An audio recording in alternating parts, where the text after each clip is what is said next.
That matter is still pending and has not been heard. Interestingly, sadly, my client is dead. We substituted his wife. The wife has passed on. We have now substituted their first daughter. The only reason why that matter is still alive is because the claim that we have before the court is not for reinstatement. The claim is for damages, and damages can inure in favor of the estate of the deceased. And that's the reason why that matter is still alive. So just after filing the notice of appeal, a gentleman was referred to me who had come for me to also go to court again to pursue wrongful dismissal from office. At that time, fortunately for me, I had become aware of the existence of the Public Complaints Commission. So I sat down, listened to the brief. I thought about the journey that I had undertaken by this time, about 3 years, through the Federal High Court and the Court of Appeal, and I decided that let's do it differently.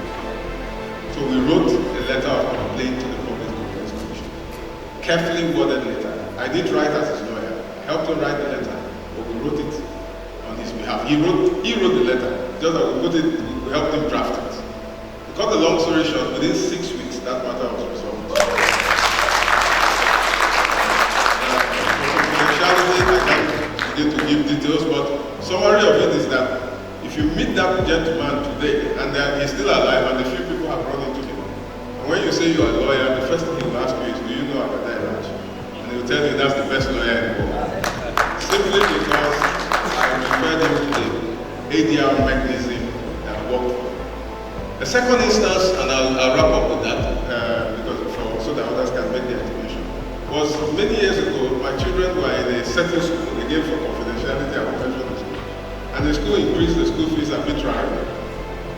And when the PTA tried to reach the school authority, it's one of the schools that had a bit of a foreign influence.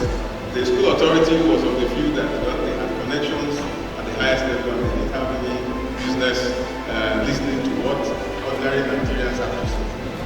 So the PTA said, my wife was on the PTA, so they asked her, your husband is a lawyer, can he do anything about it? So they came to me and wanted me to get an injunction to prevent the school from enforcing the school fees. Now, for those who know anything about courts and injunctions, if I get that injunction, a number of things may happen. The school may not resume, which means our children will stay at home, and a host of other factors. So I decided that, you know what, let us again try the Public Complaints Commission. So on their behalf, I wrote letters to the Public Complaints Commission, but this time I copied the Senate Committee on Judiciary, the House Committee on Judiciary, the FCT Secretary of Education, and a host of others. Well, to cut a long story short, they were forced to come to a negotiation table, and at the table, in the conference room at the Public Complaints Commission, we had discussions, and they were made to shift ground, and the PTA was made to shift ground, and the children were able to go out. So that is the advantage that applying the Ombudsman as a mechanism under the ADR spectrum brings to advance justice in our society. Thank you very much. Thank you very much. I will start first by saying what the PCC and the ICPC share some common objectives. We are both interested in entrenching transparency, fairness, and accountability in the conduct of government business. In fact, the ICPC has 3 mandates, and one of them, that of enforcement, prevention, public education. And in the case of prevention, one of the main things we do is studying system, practices, and procedures of public institutions, and where those practices or procedures aid or facilitate corruption. We try to make, we give advice. We advise those institutions after studying the process and making proposals for them to be changed to ensure that the process is improved to prevent abuse by both public officials and those who use the system. So to that extent, We share some objectives. And sometimes when some of these administrative lapses do not technically constitute an offense that is within our mandate to investigate and prosecute, we are mandated by the Act to refer such complaints to the institutions that have the mandate to handle them. And one of such institutions is the PCC. People come to the ICPC on a daily basis sometimes and complain that they not necessarily constitute offenses we can investigate. So we refer them. I was watching the drama that went on a few moments ago earlier this morning. Somebody complaining about denial of promotions. We receive complaints like that, and we send them. We receive complaints about unfair postings. We receive complaints about denial of privileges. Some of these offenses in themselves do not constitute criminal offenses we can investigate and prosecute, so we refer them. And we also make mention of some other agencies like the police, the EFCC, the ICPC, the issue of overlap. Yes, there are some overlaps, but the areas where there are overlaps, we have what do you call it? These overlaps, these are not as much as the specific mandate of these agencies. So sometimes when we think a particular agency, either the police or the EFCC or any other law enforcement agency, is better suited to handle a particular complaint, we send them to them, and we also receive from these institutions also. So we try as much as possible to have a smooth working relationship with all these institutions, including the PCC. Thank you very much. I am a Peace and Development Advisor to the Resident and Humanitarian Coordinator here with the United Nations. I am also, luckily, a practicing mediator and ADR practitioner, so I'm doubly honored to be sitting here today.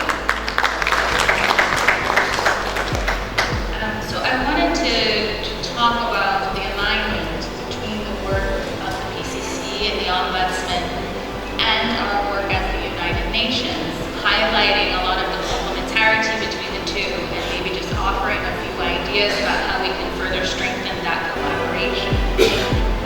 It's no surprise that the work of the Ombudsman and the PCC is very complementary to the work of the United Nations in trying to strengthen institutions and look for opportunities to build peace.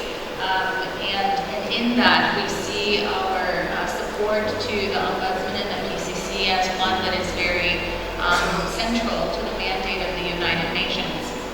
I just want to give 3 examples of where global best practices around ADR are kind of witnessed here in Nigeria, particularly at the practitioner and policy level.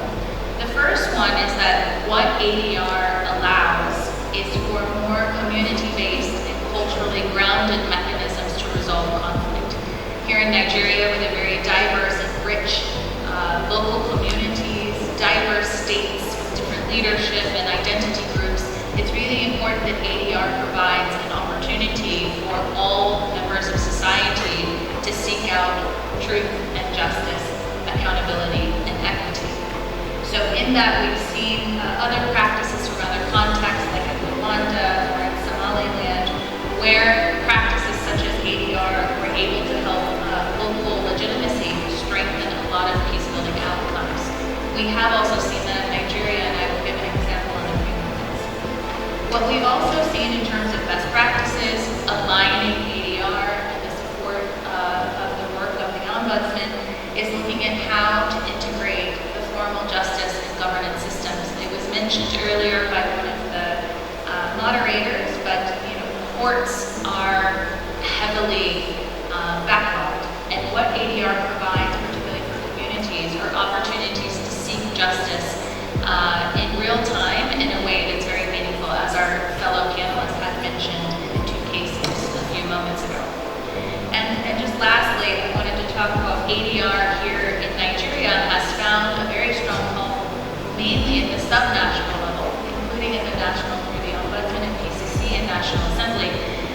state budgets, where states are recognizing the contributions that they can make to grounding ADR in the state at the subnational level. But I just want to go quickly to why ADR works in the context of Nigeria.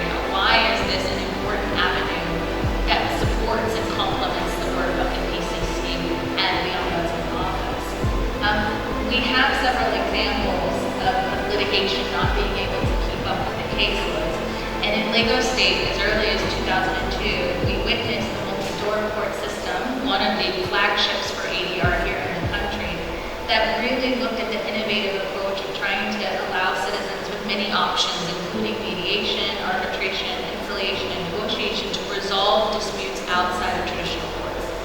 Since that time, including through the United Nations Peace Building Fund and the SDG Fund, we have enabled the continuation of that ADR at the subnational level in several Northwest states, anchored through the Attorney General of Katsina State, now starting in Sokoto and in Zamfara State. So really taking this ADR and looking at how it can manifest at the state level in a really important way. One other example that, of course, is the national policy level, the Arbitration and Mediation Act really helped Nigeria modernize that legal framework, enable ADR to have a home in a very important way.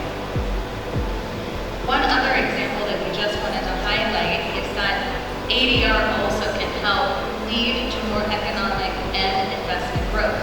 When you have more predictable, sustainable justice at the community level, where communities know that their grievances can be addressed in real time, you're enabling a context and an environment that makes it more conducive to economic investment and growth. One connection which we don't often make between ADR and forms of justice and economic growth in the country, but is an important contribution here in Nigeria. And of course, the most important one, I would be remiss to say as a peace building advisor, is that ADR helps put communities back together.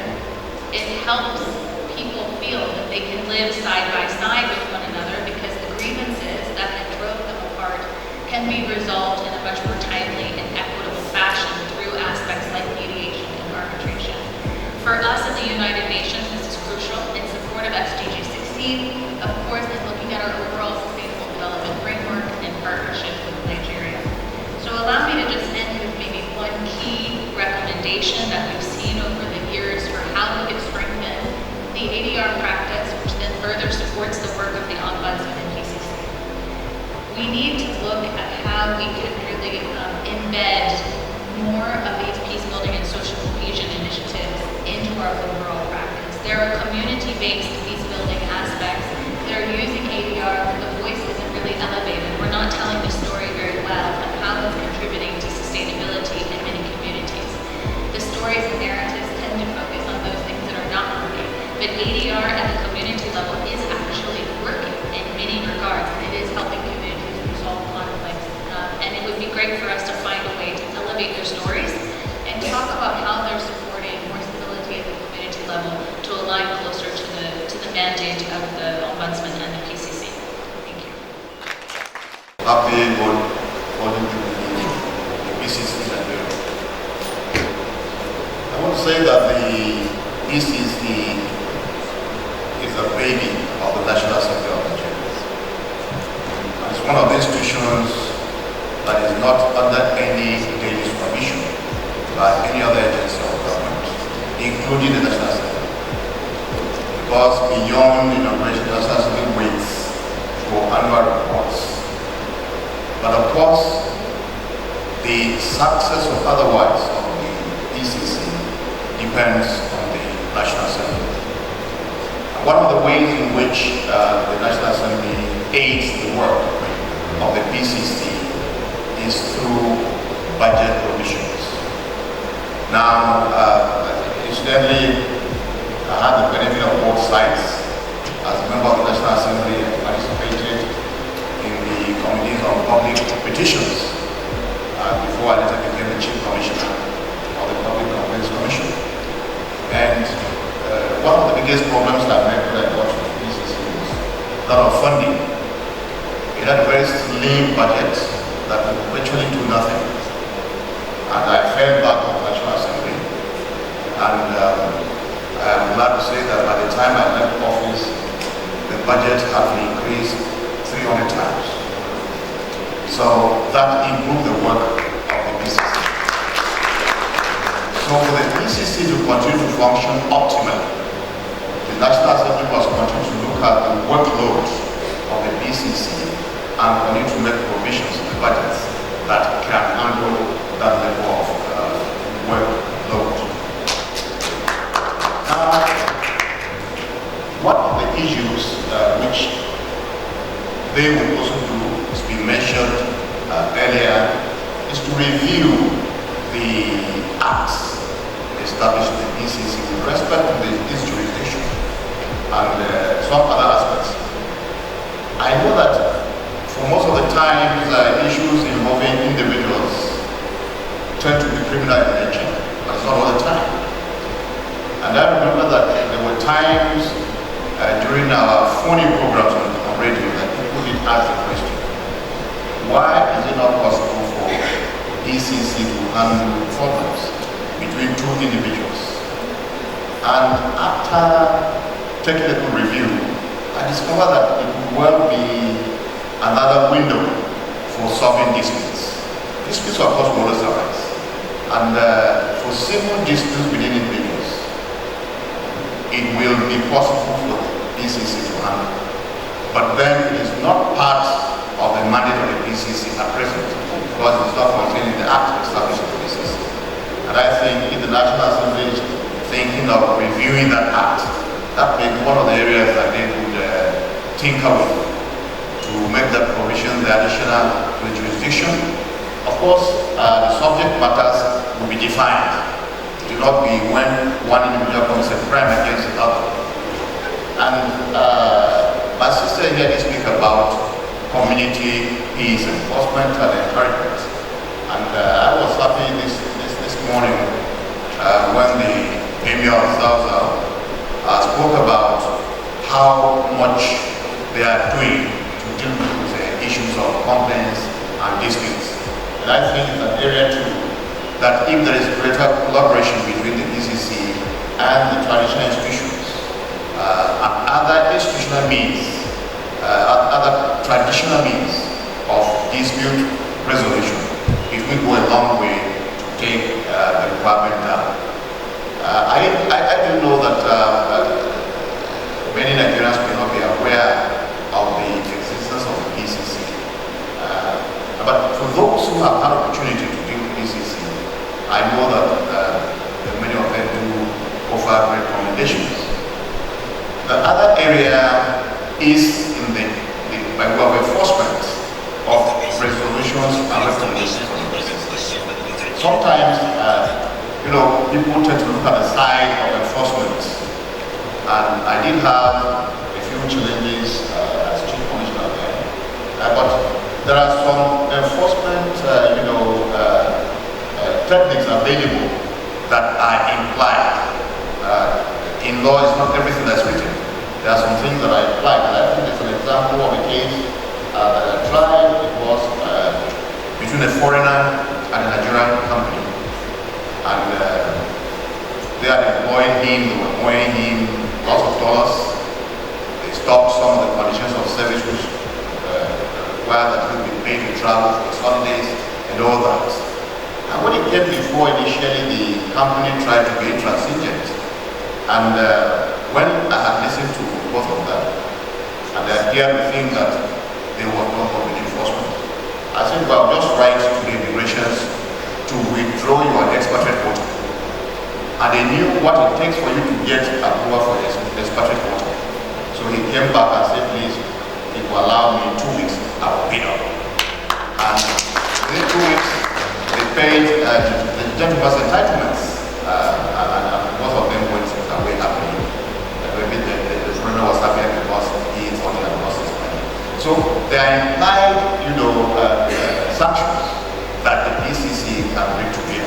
But I think there also needs to be statutory provisions that can enhance that, so that what is being done, one can fall back. It's not going to be a matter that comes to the PCC that ends up in PCC. And there is the consciousness that if this matter goes beyond and returns to the traditional institution with the courts, that think in terms of funding, in terms of regulatory adjustments by way of amendment of the Constitution, and by way of other forms of support, the National Assembly will be upgraded to the functioning of the PCC. And I think through that, maybe just to round up this session, the National Assembly too needs to recognize that it's part of the fact that they oversee the PCC, they are also under the jurisdiction of the PCC. I remember when I issued a summons to the National Assembly, my directors were complaining, "Are you not going to raise hell?" And I said, "Oh yes, they appointed me, they saw me, but they saw me to do the right thing, and they have done something wrong. If I'm able to enforce it on other agencies, I will even the more enforce it on the National Assembly." And I want to report back that the clerk of the National Assembly responded swiftly, corrected the ill that was done, and very clear that if the National Assembly will support the agency by way of also respecting the decisions that we make, it will go a long way of instilling confidence in the institution. Thank you very much.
This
to serve. And I'm saying, as disturbing communication system, these are the real victims who are to be served. They are the powerful people who should be the kind of people. They are the ones who now, and they say, God bless them. Unfortunately,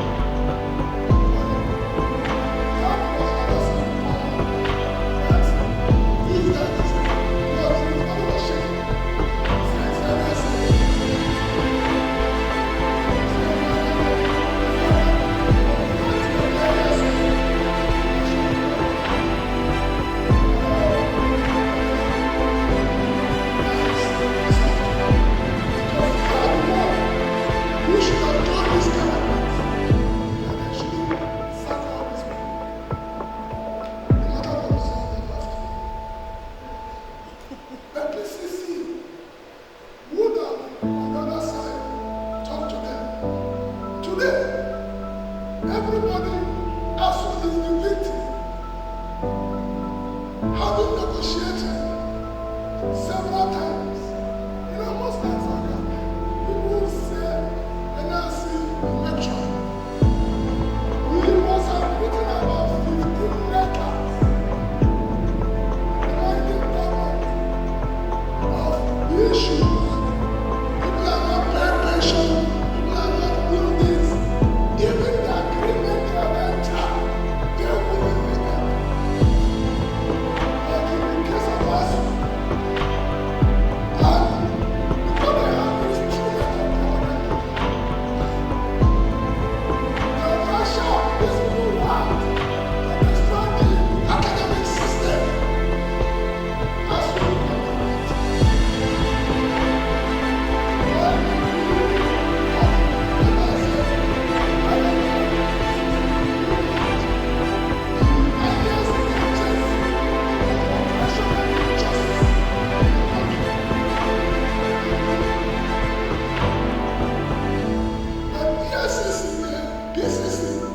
should someone be encouraged to become a revolutionary body based on what you are supposed to do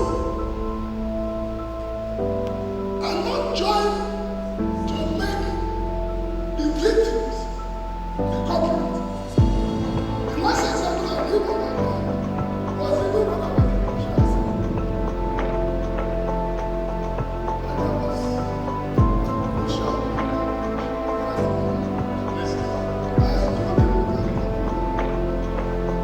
And I hear from my colleagues,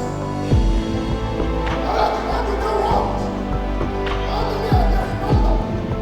And they are saying they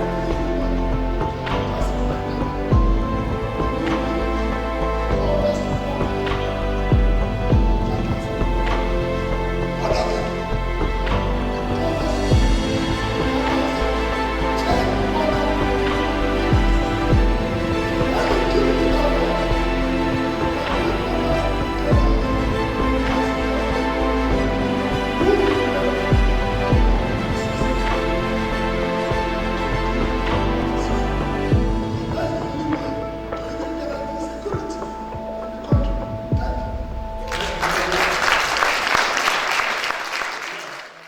Like we've rightly said, the PCC is playing a very, very important and critical role in ensuring that alternative dispute resolution and other disputes that might be arising from citizens against government are addressed.